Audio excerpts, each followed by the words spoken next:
G'day traders, welcome to wrap up of Monday, November 7th. So started today with an undecided bias. I just thought it's worth noting that before you start any day, you definitely want to have a bit of a decision of or a bias of where you think the market's going. That might be up, might be down, or it might even be undecided. But before I start each day, I like to definitely write down what I think's happened so far and where I believe the market's going, and that way it keeps me, because I've got it written down too, it keeps me on track and with the overall trend of the day. So this particular day, I started the day, I said bias, unsure, but then I looked at the pre-market and saw that it did start considerably down, but then once the European market opened, the pre-market started to head up a bit. But looking at the dailies, even though we're in an uptrend, the overall market had pulled back for the last day and a half trading days. So overall, a lot of mixed feelings of what the day was going to do. So I decided to start the day, just deciding to let the market show me what I wanted to do. So you can see here the market's pushed up at the open. This blue line here is the yesterday's close. Okay, so I guess if you're really confident in the buyers and to take a trade before 10 o'clock, because there was no news around today, so you could do that.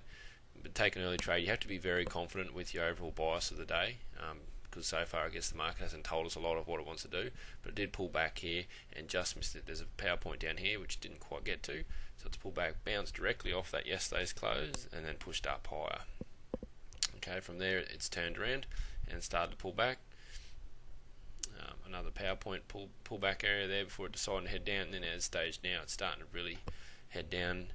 All the 5-minute charts and other indices were definitely on the downside, so the market showing signs that really wanted to head down for the morning.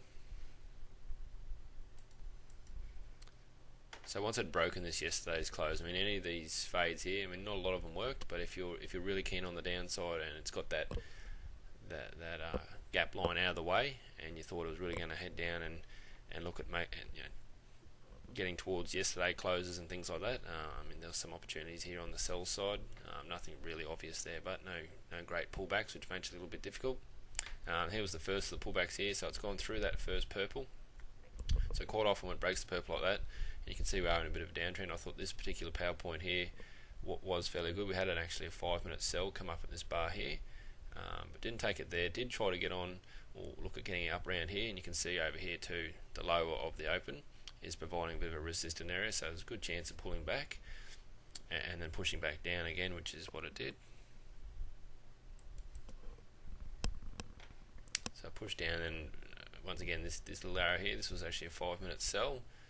This one worked, but quite a tough area. You can see it's amongst quite a bit of noise and a bit of choppy market, and the market already, it made low here, pull back, may come back and hit the lows again, and it's pulling back again. So if it come back and get the low a second, third time, it starts to become less likely. So not necessarily the best area, even though it did work. So markets continue to push. Then again it's pushed down when it just looked like maybe it was holding up. It did bounce a few times, looked like the market wanted to head back up. It pushed down again, an indication that the sellers were definitely in control at this stage. But like we said, on the daily bias, the buyers are around when you look at it from a weekly perspective. So there was a chance that the buyers were going to come in at some stage in the afternoon. And then once lunch finished, that's what they started to do. So you can see the market started to push up. Here we had another sell signal here. A tough area to take. By this stage, the market was, even though it's slowly growing up, it was going pretty much sideways, and there was no power in the market really either way. So not really wanting to take any kind of trade here. And then you can see here now all of a sudden it's busted up quite heavily. There might have been some sort of announcement or something involved there to make it move up so quickly. Okay, so after that strong push up there, we basically just had to wait a little bit while the market just consolidates and just bounces around a little bit.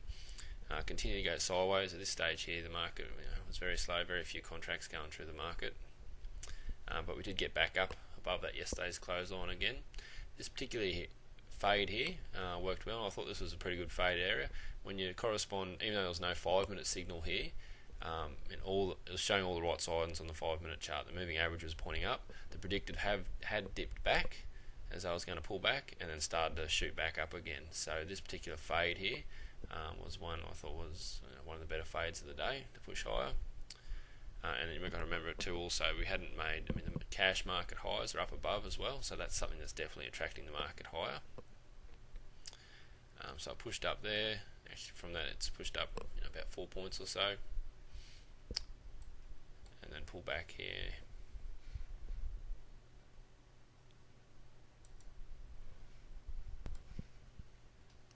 Pull back here to the yesterday's close, or almost the yesterday's close. So this is it's almost like it's reloading.